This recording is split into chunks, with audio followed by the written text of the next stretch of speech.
Hello, my name is Hasamullah Raja. I am here to discuss about the corporate governance. Moving to the first slide, corporate governance. Here is the chart. The title of the topic is cooperative governance. The presentation is about the cooperative governance and legal impact of cooperative governance on countries and companies. Moving to the slide number 2, what is the corporate governance? Corporate governance is the framework through which businesses are directed, governed, and held accountable. This is distinct from day-to-day company management. Delegated to executive management by board of directors. On the other hand, cooperative governance has a more strategic and overall goal. It is concerned with guiding a company toward its long-term goals and objectives. Moving to the slide number 3. The importance of smaller non-listed enterprises in most economies, corporate sectors is demonstrated in the presentation. The SME group is less sensitive to capital market variables that influences larger corporations. Other factors that influence corporate governance behavior, such as the intensity of competition in local product markets and corporate ownership structures, vary a lot from country to country. Moving to the next slide. Principle of cooperative governance. Cooperative principles are ruling that cooperative use to put their ideal into action as described in this slide. Number 1, membership is open and voluntary. Number 2, democratic control of the House of Representatives. Number 3, members' economic participation. Number 4, self-reliance and autonomy. Number 5, information, education and training. Number 6, cooperative cooperation is this. And number 7, an interest in the community. Cooperatives strive to improve their communities over time by enacting regulations that are agreed upon by the members. Moving to the next slide. Corporate governance apply in the international business ID. The following information is included on the slide. In international business, corporate governance is the process through which commercial corporations are regulated and controlled. OECD specifies the distribution of rights and responsibilities among various participants in the corporation, such as the board of directors, managers, stakeholders, and shareholders. Lays out the rules and procedures for making corporate decisions, necessitates the development of internal process and structures within a firm in order to reduce agency costs between shareholders. What corporate governance means from the bottom line 2021. Effective corporate governance is also critical for societal well-being. Excellent corporate governance, on the other hand, goes beyond the company norms and efforts. In modern organizations such as United States and United Kingdom, one of the most important goals of corporate governance is guarantee that top-level managers' objectives are aligned with the interest of shareholders. Moving to the next slide. Here I am going to discuss the agency relationships in which one party delegates work to another. Who performs that work is the focus of agency theory, which suggests that entrepreneurs, shareholders, and managers should always look for ways to minimize the lost value that arises from the separation of ownership. The agency theory attempts to solve two major problems.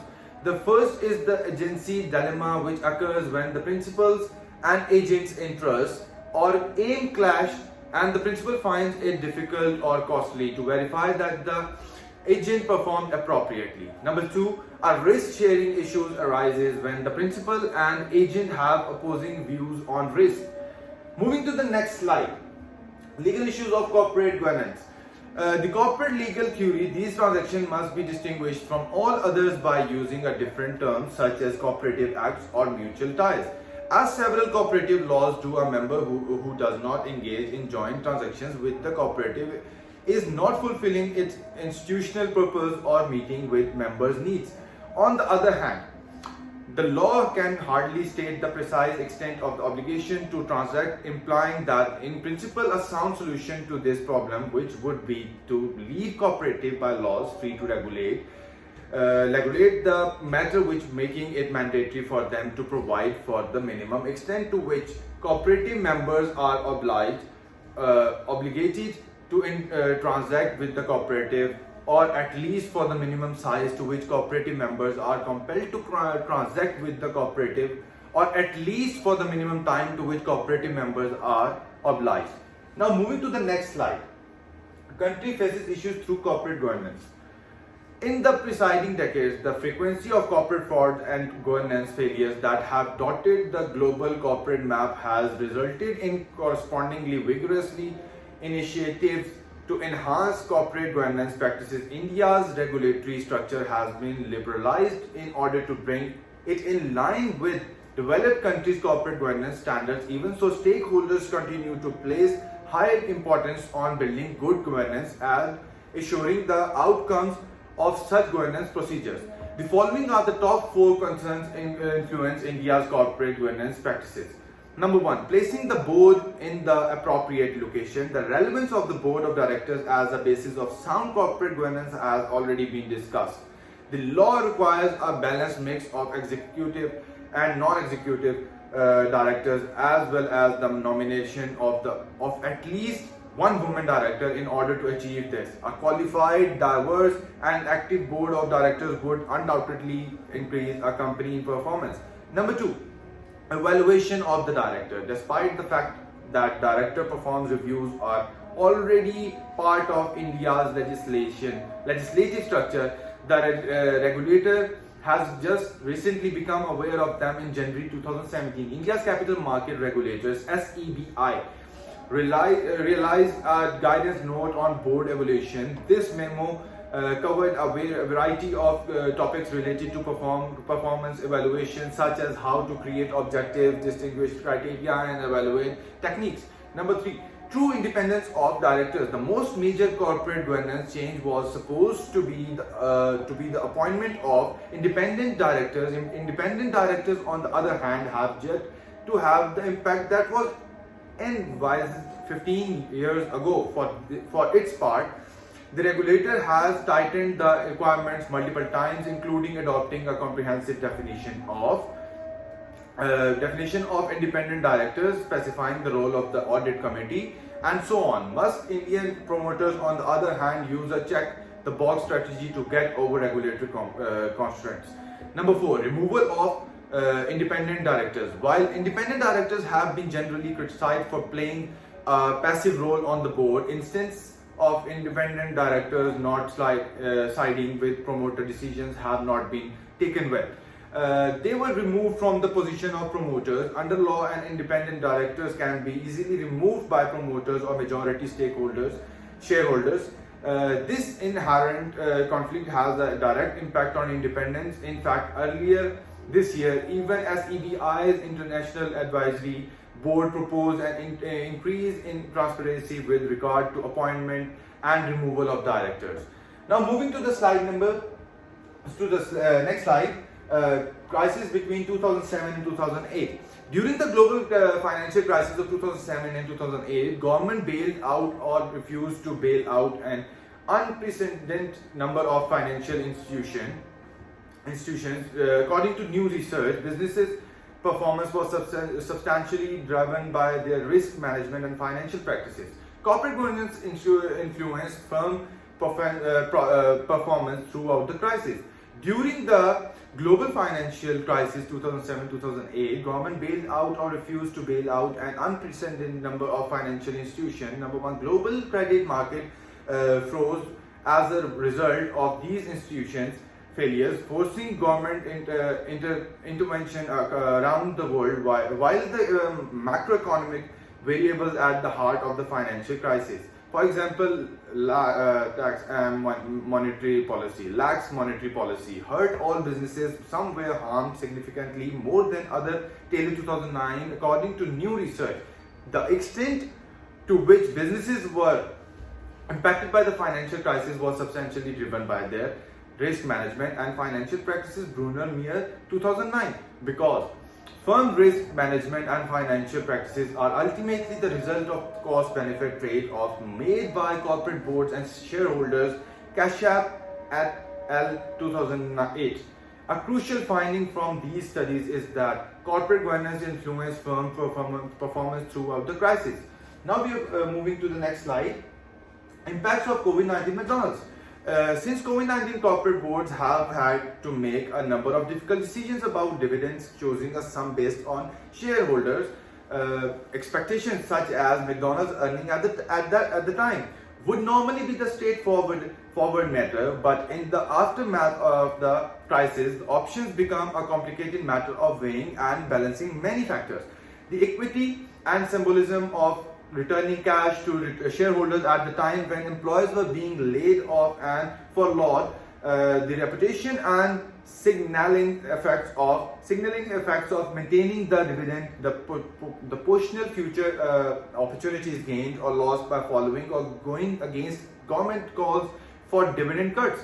In the end, several boards decided to preserve the dividends, others chose to put a stop to it or limit it, where policymakers and central banks advocated decreases the major banks and many businesses in the United Kingdom and Europe heeded their recommendations.